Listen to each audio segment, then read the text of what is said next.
खाली पड़ा ये तखत, ये मसनद और ये सन्नाटे भरा बरामदा उस दौर की गवाही देते हैं जिस दौर में यहां से कभी सरकार चला करती थी। ये तखत सिंहासन था उस राजा का जिसे लोग सफेद शेर कहते थे। उस शेर की दहाड़ से भोपाल में भूचाल आ जाता था, बड़े बड़ों की कुर्सी हिल जाती थी और गूंज दिल्ली तक सुनाई देती थी। मगर अब न वो दौर है, न वो दहाड़, और न ही इस तखत में बैठकर सभा चलाने वाला वो सफेद शेर। कुछ बचा है तो वो हैं यादें और कुछ कहानियां। एक कहानी मैं आपको सुनाता हूं। यह बात सन 1952 के पहले आम चुनाव की है। तिवारी जी उन दिनों सोशलिस्ट पार्टी में हुआ करते थे। लोकसभा के चुनाव में सीधी संसदीय क्षेत्र से भगवान दत्त शास्त्री को सोपा का उम्मीदवार बनाया गया। शास्त्री जी को सिंबल मिला, उन्होंने पर्चा भी दाखिल कर दिया। इसी बीच लोहिया जी को न जाने क्या सूझी, वे कानपुर के एक उद्योगपति सेठ राम रतन को लेके आ गए और कहा, सीधी से सोपा की टिकट पर अब ये लड़ेंगे। लोहिया जी के फैसले को चुनौती देना उन दिनों सोशलिस्टों के लिए भगवान को चुनौती देना था। साथियों की रोक टोक के बाद भी तिवारी जी ने कहा, हम डॉक्टर साहब का फैसला नहीं मानेंगे। यह क्या बात हुई? दिन भर सेठ साहूकारों जमींदारों के खिलाफ बोलो और रात को सेठों से समझौता? नहीं होगा ऐसा। तय हुआ कि शास्त्री जी पर्चा वापस लें और राम रतन सोपा के उम्मीदवार बने। सहज शास्त्री जी तो तैयार बैठे थे, पर जिस दिन पर्चा खींचने की बारी आई, तिवारी जी सीधी पहुंचे। एक साइकिल जुगाड़ी, किसी बहाने शास्त्री जी को साइकिल के डंडे में बैठाया और उन्हें लेकर जंगल भाग गए। जब पर्चा खींचने की मियाद खत्म हुई तब लेकर लौटे। कल्पना कर सकते हैं आप कि लोहिया जी का गुस्सा कैसा रहा होगा। पर राजनीति के करियर बनाने के दिनों में तिवारी जी के ये तेवर थे। किसी ने उनसे पूछा, ऐसा क्यों किया? तिवारी जी ने जवाब दिया, चुनाव जनता जिताती है, लोहिया नहीं। स्वर्गीय श्रीनिवास तिवारी एक ऐसी शख्सियत थे जो यथार्थ से ज्यादा किंवदंतियों के जरिए जाने गए। दंत कथाएं और किंवदंतियां ही साधारण आदमी को लोकनायक बनाती हैं। विंध्य के छोटे दायरे में ही सही तिवारी जी लोकनायक बनकर उभरे और रहे। मैंने अब तक दूसरे ऐसे किसी नेता को नहीं जाना जिनको लेकर इतने नारे, गीत और कविताएं गढ़ी गई हों। सच्चे झूठे किस्से चौपालों और चौगड्डों पर चले हों। आज उनके जन्मदिन पर समूचा विंध्य भावुकता के साथ उनको याद कर रहा है। जैसे बच्चे होली और दिवाली का उत्सुकता के साथ इंतजार करते हैं, ठीक वैसे ही दादा को मानने वाले 17 सितंबर की राह तकते थे। इस दिन रीवा को दुल्हन की तरह सजा दिया जाता था। अमैया में दृश्य देखने लायक होता था। हर तरफ सिर्फ एक ही चेहरा दिखाई देता था और हर कोई सिर्फ उसी चेहरे को देखने के लिए भीड़ में खड़ा रहता था। लोगों में उत्सुकता ये रहती थी, एक तो 1 महीने 2 महीने पहले से तैयारियां चालू होती थी। सबसे पहले जिले की बैठकें होती थी और जब बैठकें होती थी तो पूरे ज़िले के लगभग प्रमुख कार्यकर्ता आते थे और उसको क्या नाम देना है, किस तरह मनाना है, ये कार्यकर्ता तय करता था। और कार्यकर्ता जब आपस में डिस्कशन कर लेते थे, उसके बाद पूजनी के पास जाते थे और उनसे आग्रह करते थे कि ऐसा हम लोगों को करना है। हो गया, उनकी हामी होती थी, तब कार्यक्रम को मूर्त रूप देने की तैयारी होती थी। पूरे ज़िले में बैठ के लोगों को आमंत्रण देना, लोगों से आग्रह करना और सभी इसमें बढ़ चढ़ के हिस्सा लेते थे। और पूरे ज़िले की पहले सजावट होती थी। शहर में जब जुलूस निकलता था तो गेट बनते थे। सभी ये चीज़ें होती थी और आज भी उनके चाहने वाले लाखों लाख लोग हैं। पूरे प्रदेश में है, कोई ऐसा नहीं कि रीवा ज़िले में, बिंद में, प्रदेश में है। और आज भी उनको आपने देखा होगा कि जब उनका 17 सितंबर होता है तो लाखों लाख भीड़ इकट्ठा होती है। उनको देसी खाने में जैसे अपने यहाँ रीवा जिले में बड़ा मुगौरा, लवबरा और ये सोहारी और सोहारी के साथ वो पीसी चीनी, ये सब चीज़ें उनको बहुत पसंद थी। ज़्यादातर नाश्ते में जैसे चना मूंग लेते थे, कॉम्प्लेक्स लेते थे और बाकी देसी आइटम उनको बहुत पसंद था। दादा का तो एक रूटीन हुआ करता था, सुबह उठ के सबसे पहले वही दिनचर्या, फ्रेश होने के बाद एक्सरसाइज, पहले चाय पीते थे बाहर आके और लोगों से मिलते थे, उसके बाद फिर वही मालिश वगैरह होती थी और एक्सरसाइज करते थे और ये सब करते रहते थे। लेकिन उनके फ़ोन बंद नहीं होते थे, कोई आ गया उसी बीच में तो उसके लिए वो तुरंत फ़ोन करने के लिए अवेलेबल रहते थे। कोई ऐसा नहीं है कि किसी को मिलने में रुकावट थी, कोई रुकावट नहीं रहती थी। वो खाना भी खाते थे तो भी लोग आ जाते थे और वो बराबर फ़ोन करते थे। कोई पक्ष विपक्ष को कोई मतलब ही नहीं था उनके जीवन। वैसे तो श्रीयुत तिवारी की कई कहानियां प्रचलित हैं। जैसे एक बार अटल बिहारी वाजपेयी ने रीवा आकर कहा था, सुना है यहां कोई सफेद शेर रहता है। कहा तो ऐसा भी जाता है कि वे मानते थे कि जो उनका आदमी नहीं है वो दुश्मन है, मगर उन्होंने कई बार अपने विरोधियों का साथ देकर इस बात को गलत साबित किया था। उन्हें करीब से जानने वाले जयराम शुक्ल इस बारे में बखूबी बताते हैं, सुनिए। राजनीतिक दृष्टि से वो मतलब एक तरीके से वो पूरा जीवन ही राजनीति में उनका ऐसे था जैसे पानी में मछली बिना पानी नहीं रह सकती। उसी तरीके से श्रीनिवास तिवारी बिना राजनीति के कल्पना नहीं की जा सकती है। मध्य प्रदेश क्या पूरे देश की राजनीति में इतनी कम उम्र में ऐसी विलक्षण मेधा शायद ही किसी पार्लियामेंटेरियन के पास रही हो जो कि श्रीनिवास तिवारी के पास थी। जब उनकी उम्र पूरी नहीं थी, यानी 24 साल चुनाव लड़ने की जो मियाद होती है वो पूरी नहीं थी, उससे पहले वो चुनाव लड़े थे और जीते। उनके पर मुकदमा भी चला कम उम्र के विधायक चुने जाने का। खैर वो मुकदमा जीते। तो पहला किस्सा तो उनके चुनाव लड़ने का ही है। जब 1952 में उनका मुकाबला लाल यादवेंद्र सिंह के साथ हुआ। लाल यादवेंद्र सिंह भिंड प्रदेश के या बघेलखंड कांग्रेस कमेटी के अध्यक्ष थे और उनका बहुत बड़ा कद था।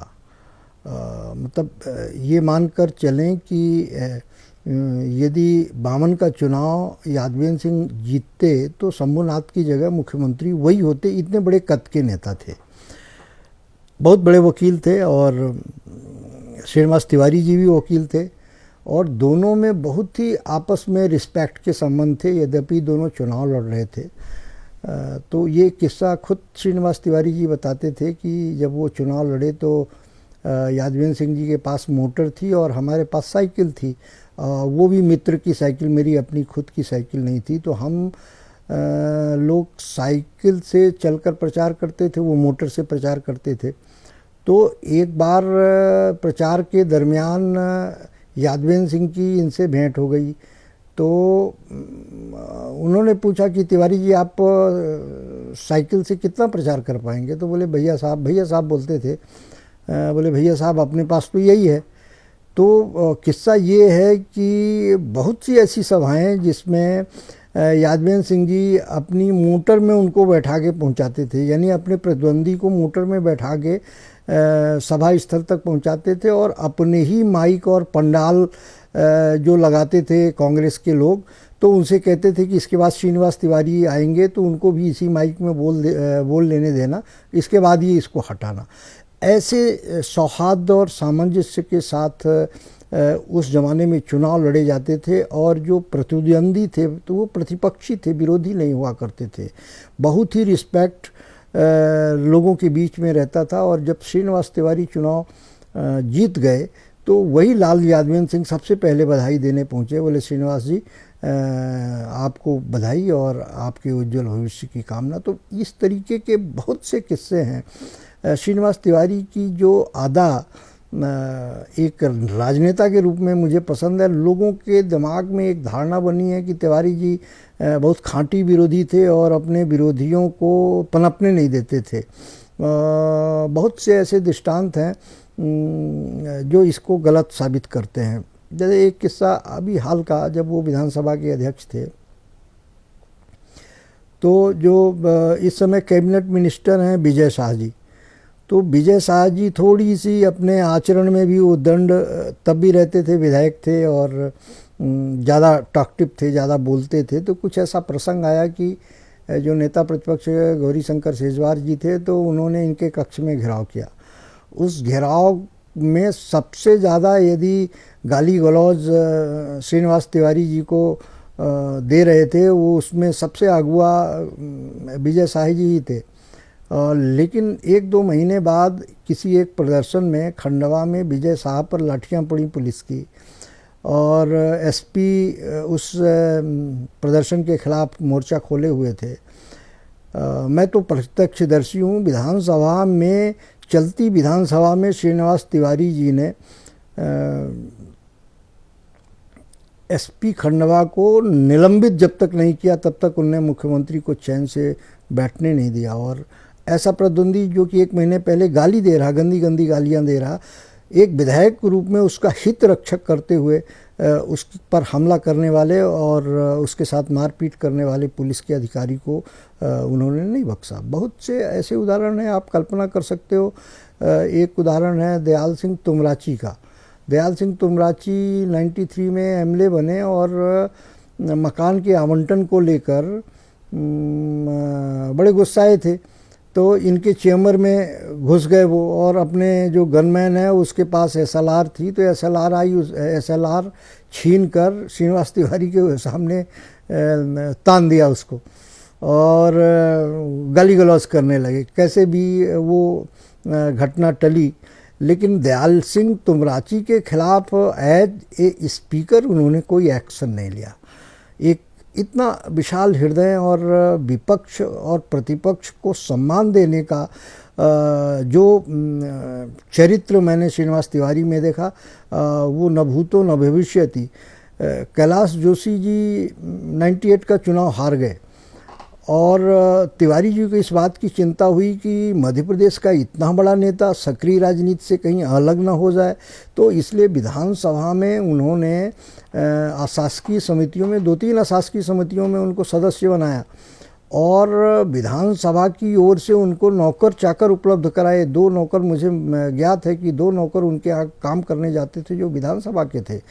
तो उनका कहना ये था कि हम लोग एक दूसरे प्रतिद्वंदी दलों में भले हैं, लेकिन हम लोग का कर्तव्य भी होता है कि जो आदमी का पूरा जीवन सार्वजनिक सेवा में और राजनीति में बीता है, यदि दैव योग से वो चुनाव हार गया है तो हम उसकी मदद करना और उसको मुख्य धारा में बनाए रखने का दायित्व भी मेरा होता है।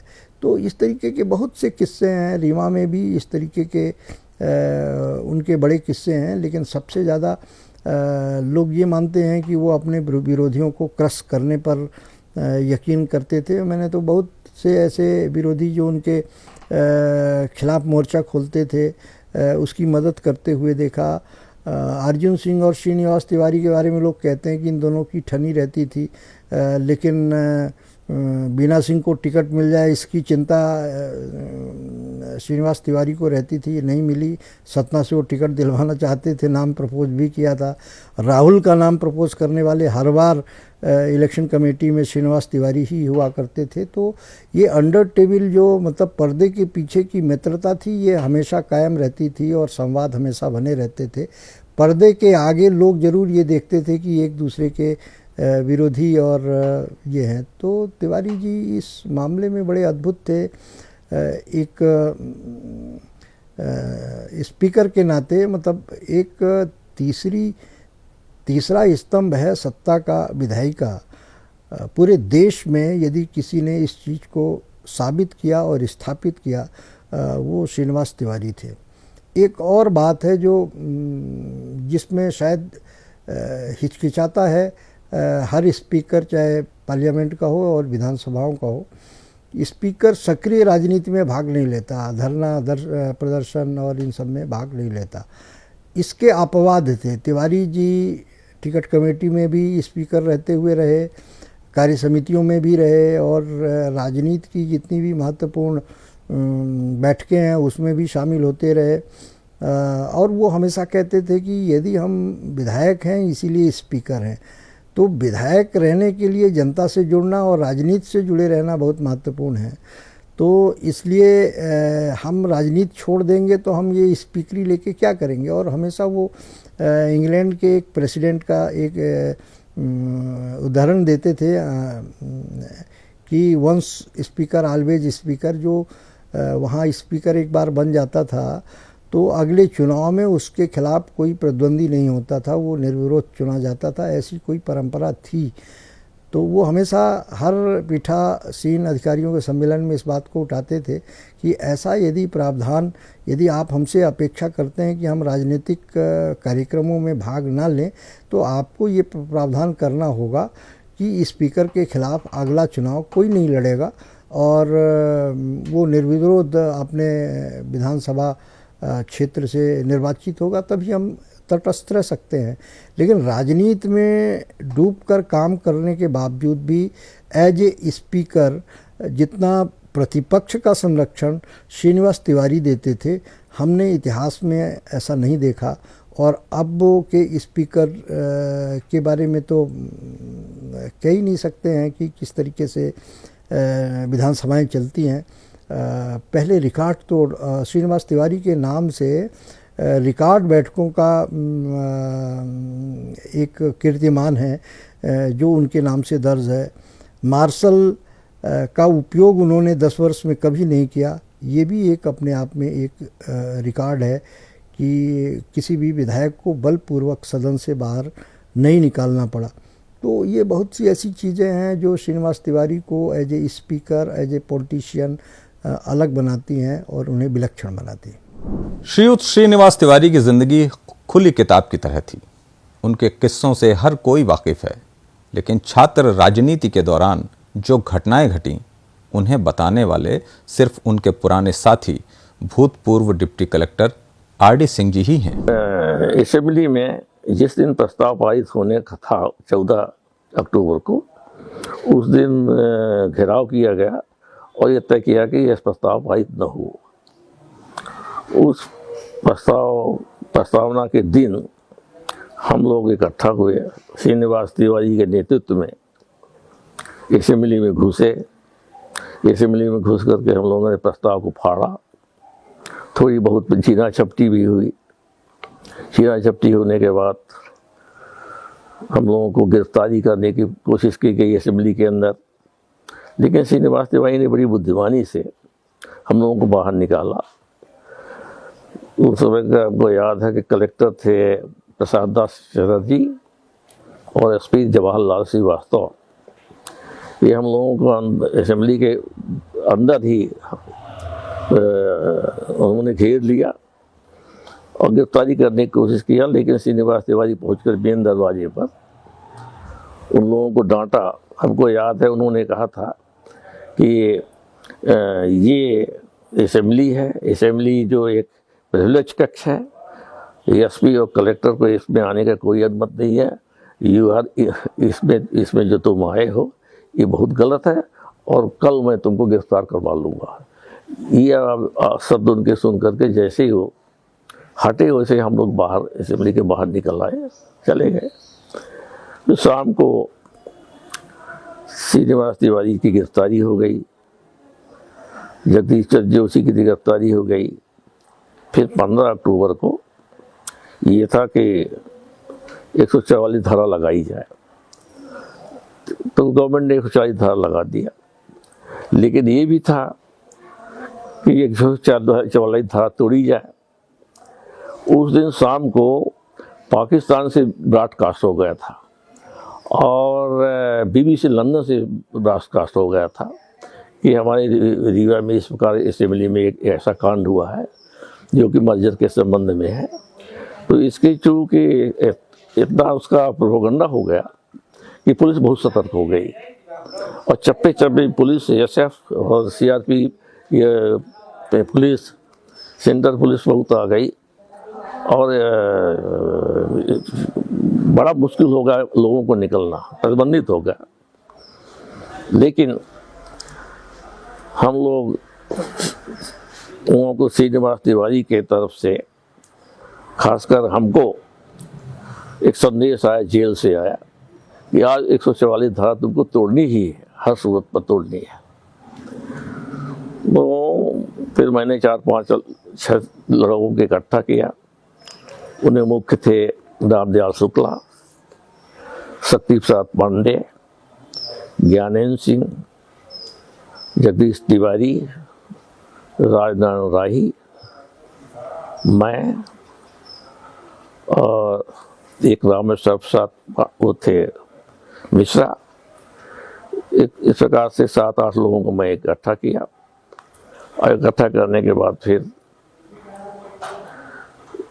144 धारा तोड़ने के लिए, और शिवानंद जो स्पीकर थे उनको कॉलेज चौराहा में रोकने के लिए हम लोगों ने स्कीम बनाई और धीरे धीरे बढ़ते कॉलेज चौराहा पहुँचे।